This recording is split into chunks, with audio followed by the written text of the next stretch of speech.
O negócio é o seguinte, todo mundo sabe que o One Piece tem um sério problema com morte, né? Ninguém morre em One Piece, a pessoa parece que morre e depois aparece como se nada tivesse acontecido. E hoje vamos ver narrinhas narrativando, falando sobre isso, né? Narrativando do canal Narrativando. Mortes em One Piece são uma piada, mas é engraçada? Não sei se é engraçada. Eu acho bem triste algumas, mas enfim. Ninguém morre em One Piece. Essa é uma crítica muito comum, que é seguida de "e quando parece que morre, aparece vivo depois".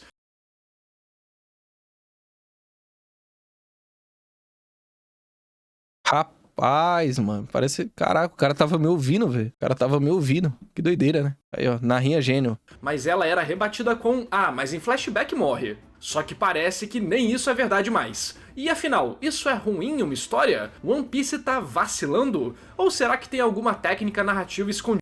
Se for pra falar mal do meu Odinha, aí o bagulho vai ficar bolado. Fique esperto que no final do vídeo vou falar sobre o capítulo 1133, que teve a volta de um personagem que gerou confusão na comunidade. Ah, não, mas assim, o pessoal fala que personagem de One Piece não morre. Mas eu mostrei pra vocês em outro vídeo, né? Eu não sei se todo mundo chegou a ver, mas infelizmente morreu um personagem de One Piece aí recentemente, mano. E que ninguém falou sobre, é bizarro, né? Eu vou mostrar aqui de novo. Aqui, ó. Disso aqui ninguém fala, né? Isso aqui ninguém fala, é impressionante. Gaimon foi encontrado morto em Shellstown, East Blue, né? Semana passada, isso já vai fazer uma semana, quase 2 semanas já. E, mano, ninguém falou disso, passou despercebido.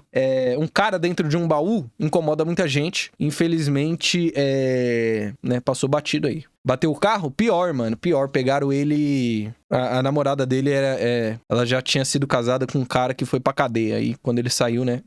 Foi resolver o BO com Gaimon, infelizmente. Foi pego no fogo cruzado, né? Mas enfim, descansa em paz aí, mano. Morte em One Piece é um assunto complicado. Desde minha primeira crítica a esse elemento... Eu sou literalmente o único youtuber que citou esse bagulho, né, da morte do Gaimon. Guto Cronosfera não falou disso, o Narrativando não falou disso, os Chapéus de Palha não falaram disso, o Evandro Mangaque não falou disso. O Evandro Mangaque, na hora de falar que o Joy Boy é italiano, aí o bicho vai até o fundo das internet pra buscar informação, né? Agora, pra falar do Gaimon, nosso parceiro aí, doideira, né? Mas enfim, tamo aqui pra isso, mano. Tamo aqui pra isso. Falar o que ninguém quer falar. No fato do Pell estar vivo em Alabasta, depois do que acontece, muitos vieram justificar tal acontecimento com vários argumentos. A avó do Oda lê One Piece e não gosta de ver mortes, por isso o autor não mata. Quando esse capítulo saiu, aconteceu o atentado de 11 de setembro. Eu falei isso, eu falei isso aí. Então o Oda mudou. Ou que o autor gosta de ver a comemoração no final e ficaria triste se alguém tivesse morrido.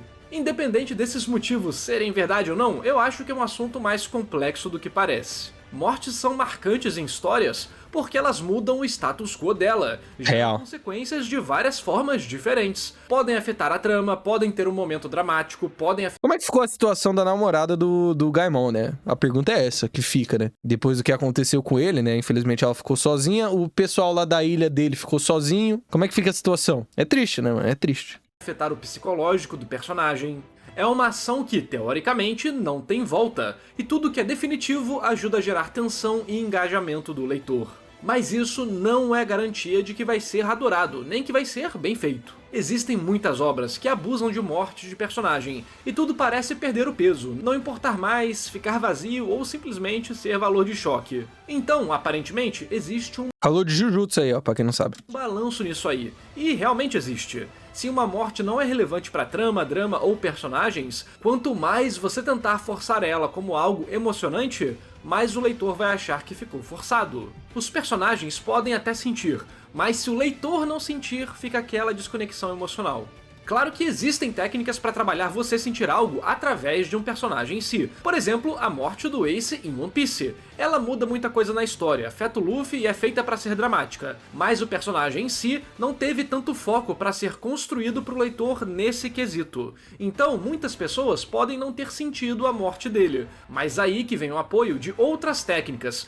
Ó, eu não sei o que o Narras vai falar, mas eu tava vendo, né, eu fiz o vídeo de opiniões impopulares sobre One Piece.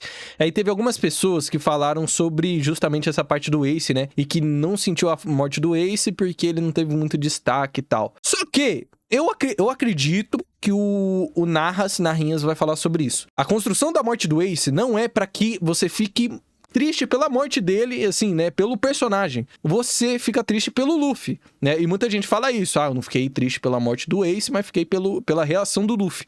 E eu acho que é justamente esse é o objetivo do Luffy, do Oda, em construir a morte dele, porque a gente vê, desde o momento que ele descobre que o Ace foi capturado, ele indo atrás, indo lá em Impel Down e, né, se fazendo de tudo pra tentar resgatar o irmão. E aí, quando ele não consegue fazer isso, você acha que ele consegue, mas, né, o Ace volta lá e morre, aí você tem um choque e você, né, fica triste pelo personagem, porque você acompanhou ele nessa jornada inteira, né, vendo ele tentar salvar o Ace. Então, né, o meu chute é que o Narrinhas vai falar sobre isso também, sobre esse aspecto. A construção da morte do Ace é sim pra você ficar triste, né, pelo Luffy, porque é ele que você acompanha. E não necessariamente o Ace, porque o Ace, querendo ou não, ele é o irmão do Luffy, ele não é o protagonista, né, então, sei lá. Enfim, vamos ver. Que fazem você ter apego ao Luffy e sentir a dor dele naquele momento. Aí, ó. Mesmo que você não sinta a morte do Ace, você pode sentir a dor do Luffy pela morte do Ace, entende?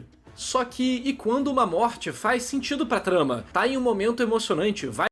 Aí, ó, falei, ele não se adentrou no assunto, mas pra mim é isso, entendeu? O Oda trabalha a morte do Ace pelo Luffy e não pelo Ace em si, né? E aí, se tá bom, se tá ruim, eu não sei. Eu sei que funcionou e eu fiquei bem bolado pelo Luffy. Vai gerar consequências, afetar o psicológico do personagem, quando tem tudo pra marcar o arco e simplesmente temos a maior mentirada do mundo pra reverter essa morte depois de vários capítulos que dão a entender que o personagem morreu. Por que isso é considerado ruim narrativamente? A maioria das pessoas se sente mal com isso, fala que é forçado, zoado, mas não consegue explicar tecnicamente. E eu vou tentar te explicar isso. Aí, ó, o nerd aí explicando, ó, esse aí manja. O nome do cara é... Alguém me falou, mano, o nome do narrador, tipo, é João Narrador. Ele tem narrador no nome original dele, né? Pra você ver, mano. A mãe dele é gênia mesmo. Previu que o cara ia virar especialista em narração, mano. Narração não, né? Narrativa. A história te faz ter uma emoção de perda, sofrimento, e cria a percepção de consequência na sua cabeça.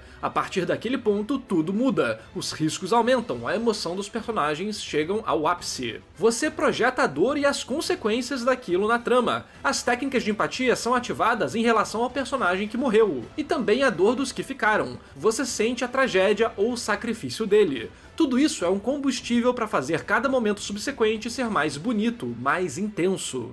A tensão vai lá pro alto. O ciclo de tentativa e falha teve uma falha mortal. Você dá valor aos oponentes pela sua periculosidade. Cada novo passo é assombrado pela possibilidade de algo terrível acontecer. Tudo isso deixa a história imprevisível e isso te motiva a ler. Um exemplo muito bom disso é o arco das quimeras em Hunter x Hunter.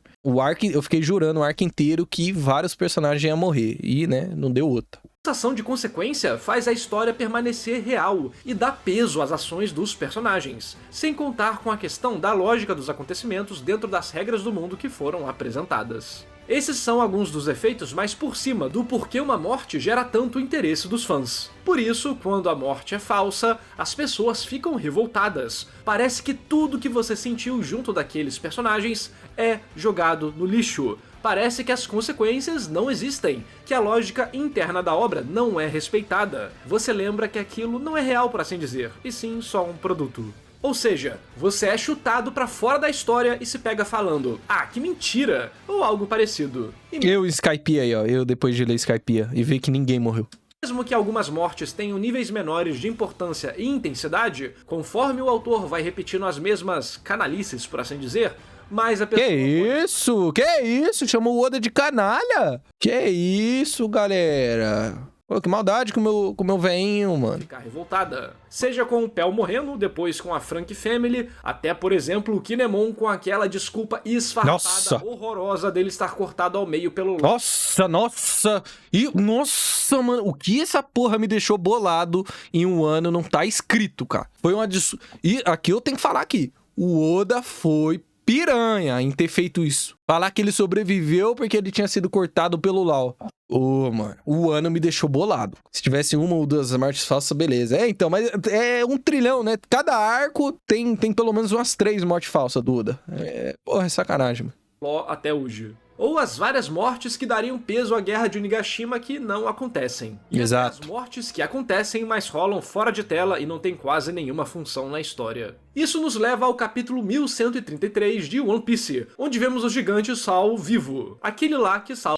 Será o Narrinhas é uma pessoa de bom coração. Ele tem narrador no nome. João Narrador. Se ele falar... Ele vai... Ó, eu vou predizer o que ele vai falar. Foi emocionante, mas ainda pode ser enxergado como um erro. Quer ver? Salva Robin no flashback dela. Já sabíamos que ele estava vivo há alguns capítulos, mas vemos ele só agora. E isso dividiu algumas pessoas da comunidade aqui no Brasil e também lá na gringa, dizendo que isso tirava o peso da jornada da Robin, que tira as consequências na história, remove a sensação de que é um mundo vivo, virando uma vitrine comercial que apela só para sentimentos dos leitores para vender mais mangá. Eu me emocionei mesmo. Aí eu vou ter que falar. Eu me emocionei, mesmo sabendo de tudo isso. Porque a Robin falando, me elogie por estar viva, meu amigo. Aquilo ali, mano. Nessa aí eu perdoo o Oda, né? Essa eu perdoo o Oda, eu passo o maior pano do planeta. Me elogie por estar viva. Eu vou tatuar essa porra, velho. Qual foi a minha opinião? Olha, sinceramente, eu chorei. Pois é, eu fui derrotado pelo Oda. Tudo que envolve a Robin... Nós fomos, né? Nós fomos. Narrador, narra ardor, no raso, narra amor, narra ardor, na raiva, narra amor. Caralho, parede amarela, pare de amarela aí, ó. Toma. Só filosofia, vai tomando, vai tomando. Amo muito. Me abala, acho a história dela ótima. E, felizmente, não senti que a jornada dela foi anulada pelo Sal estar vivo. Tinha que morrer muita gente em um ano. Em um ano tinha... Pô... Cara, dá pra contar... Quem que era pra ter morrido em um ano e não morreu? O Kanjuro tem uma morte falsa, mas ele morre de fato, né? O Orochi... Mano, as mortes falsas do Orochi deve ter umas 3. A primeira, você aceita, porque você entende, é por causa da fruta. Só que aí depois tem a segunda. E aí depois tem a terceira, eu acho, e aí ele morre, de fato, né? Isso aí me deixou bolado também. Quem morreu em um ano de verdade sem ser vilão? Pô, pior que eu nem lembro. Eu sei que aquele veinho... Mano, vocês lembram que aquele veinho lá, que ensina o Luffy o hack lá, o outro bagulho de hack de armamento? Ele meio que fala, tem algum bagulho assim que ele fala, eu vou morrer. E ele não morre, simplesmente não morre. Ele não morri. Izoa Shuradoji, um membro da CP0. Nossa senhora. O Kemon não precisava nem morrer, mas aquela desculpinha dele ficar pela metade e sobreviver por causa do Lau é putaria. A posição da cena, na verdade, é muito boa, fazendo uma referência a quando eles se encontraram no passado, trazendo à tona toda a parte do drama da Robin sobreviver. Inclusive o capítulo abre com isso. Meu medo esse drama meio que já tinha sido fechado quando ela decide viver em Enies Lobby. Desde então ficou ali escondido, com o foco indo pros revolucionários e depois pra lugar nenhum. Tem vários personagens relevantes que estão perdidinhos da história e parece que o Oda não sabe o que fazer direito com eles. Não fala mal do Odinha, não fala mal do meu Oda. Que eventualmente vai chegar algum elemento de algum arco ou ilha que vai dar um elemento emocional muito poderoso e depois vamos partir pro final da história. Isso se esse elemento poderoso não estiver conectado direto com o final da história também. Voltando pra Robin tá meio perdida em One Piece, ela chega em algum lugar, vê o Poneglyph e fala e vai embora, e ninguém fica sabendo de nada. Os Mugiwaras não têm uma conversa real de verdade sobre coisas que importam. Você consegue perceber uma artificialidade ali do Oda ocultando informações de propósito. E novamente, tá falando muito mal do meu Oda. Eu vou processar o narrativo. João Narrador, você vai... Espere o meu processo. Você está falando mal do meu Gold, tá? Espere o meu processo. Dado tempo suficiente, você pode ficar de saco cheio disso. Então, pra onde ela vai? Qual será seu novo drama? Qual será seu novo gancho emocional? Como falei, isso estava apagado desde o time skip, visto que esse núcleo já tinha sido solucionado. E o Oda reapresenta e termina de fechar algumas pontinhas aqui. Então não tem mais espaço nenhum para ela desenvolver esse ponto específico sobre a dor do passado. Por isso, ela precisa entrar em um novo arco dramático, seja ter um objetivo de proteger o direito das pessoas existirem, que é uma continuação do tema anterior, ou algo novo. Meu medo é termos essa cena aqui e, fim, ficar só por isso mesmo. Eu acho, a minha teoria é que nos próximos capítulos aí a gente vai ter um lore dump com base no que os gigantes salvaram de Ohara, né? Eu espero que isso aconteça, pelo menos. Até porque o Sol, né, ele tá cuidando da biblioteca pra onde foram parar os livros de Ohara, né? E toda a missão da Robin, o sonho dela é descobrir o que aconteceu no século perdido. Ou seja, eu espero que seja isso aí, né? A continuação da personagem personagem seja ela estudando aí com o Sol e conhecendo mais do século perdido e sendo esse porta-voz aí. Acho que o Sol ainda vai ter um papel importante, ele vai morrer no final. Nossa, eu aposto que ele vai morrer no final, agora o Oda mata mesmo, que ele é canalha, né, o Oda é canalha. Eu achei emocionante, chorei. Também tem um valor autocontido ali, mas se só ficar desconectado do resto, acaba gerando uma dúvida pra quem gosta de analisar narrativa, ou mesmo quem é um roteirista como eu, que é, qual o sentido dessa decisão além do apelo emocional? Não que seja ruim. Não me importa, eu gostei de chorar, não quero saber. Em só ter o apelo emocional, mas tinham tantas coisas que poderiam ser trabalhadas durante a história antes disso aqui, tanto da Robin quanto dos outros Mugiwaras. Por que deixar só pra agora? E por que ela foi escolhida? Vai ficar só nela ou outros personagens também terão participações importantes em Elbaf, por exemplo? Porque ela é a melhor personagem de One Piece, pô.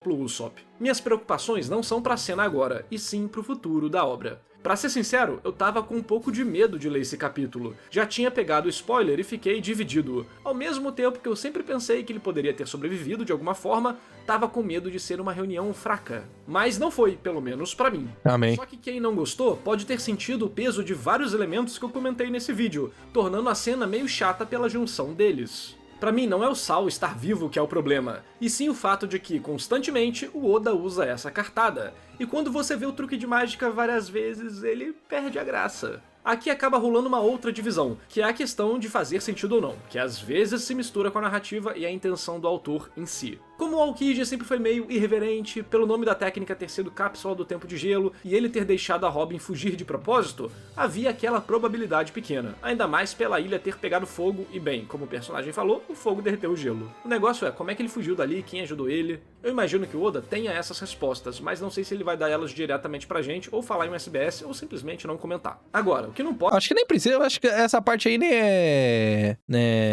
tão relevante assim. Ele sobreviveu, né? Ele deu seu jeito, pô. Pode a pessoa ser hipócrita também. Em One Piece ela falar que não tem problema nenhum isso acontecer, e quando outros mangás fazem algo muito parecido, a pessoa fica reclamando. Porque aí é igual a hater de One Piece, que tudo que acontece na história a pessoa reclama. Vamos ter bom senso, pelo menos pra quem quer discutir na moral o assunto. Se você só é fanboy, então faz o que quiser. Esses elementos que ficavam em aberto do passado da Robin pareciam aqueles ganchos que o autor deixa pra usar no futuro e resolver vários problemas de uma vez, mas que Foreshadow, né? Foreshadow. simplesmente ele pode não usar e ficar por isso mesmo.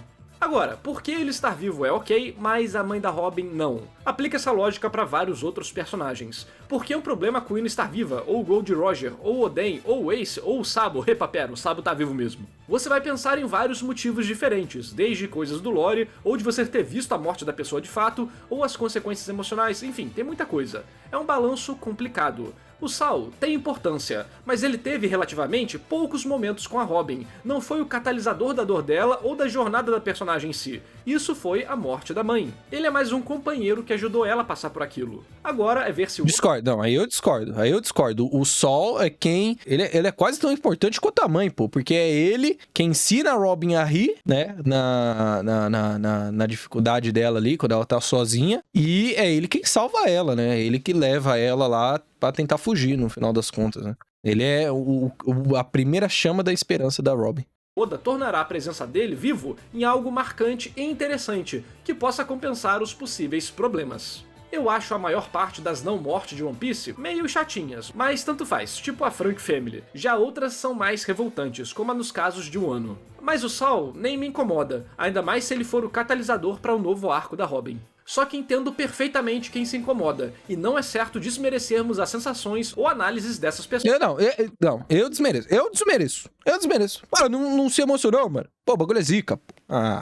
Ele vê tudo de uma maneira artificial? Não, ele tá analisando tecnicamente, né?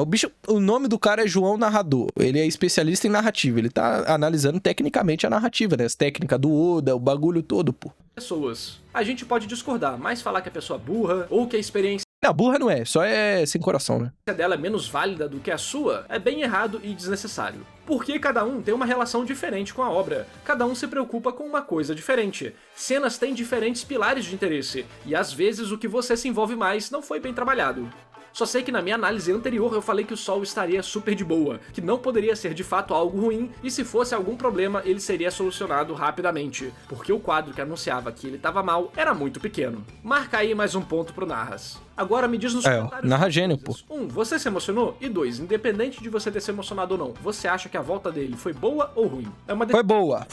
Foi boa. Só que ela, ó, se o Oda, suponhamos que nosso queridinho Oda da Silva, ele não ficasse nessa brincadeira de matar, mas não matar, esse bagulho do sol seria muito mais crível, entendeu? Só que como ele fica nessa, né, todo arco é alguém que não morre, aí o sol acaba tomando pô, ele tá passando ali e tomou junto, entendeu? E vai junto ali na crítica. Se não fosse assim, daria pra entender melhor, né? Porque, querendo ou não, a morte dele ali é justificável. A não morte dele é justificável, né? Não é que nem... eu tenho que citar aqui toda vez a piranha do pai da Connis que tomou um ataque do Enel e sobreviveu, né? É bem diferente. Então, né? Tomou de bobo. Decisão zoada do Oda ou não tem problema? Aproveita pra dar like no vídeo. E eu se emocionei, Se inscrever no canal, ativar o sininho e me apoiar a partir de R$5 pra ter acesso a vídeo antecipado, exclusivo, live exclusiva e muito mais. E esse vídeo só foi... Brabo. Bom vídeo do Narrainhas, João Narrador, o especialista em narração. Mas enfim, o que vocês acham? Vocês gostaram da morte do sol? Eu tenho certeza que vocês gostaram, né? Quem não gostou vai tomar ban. Deixem aí suas opiniões nos comentários, deixa o like, se inscreve no canal e beba água porque é importante.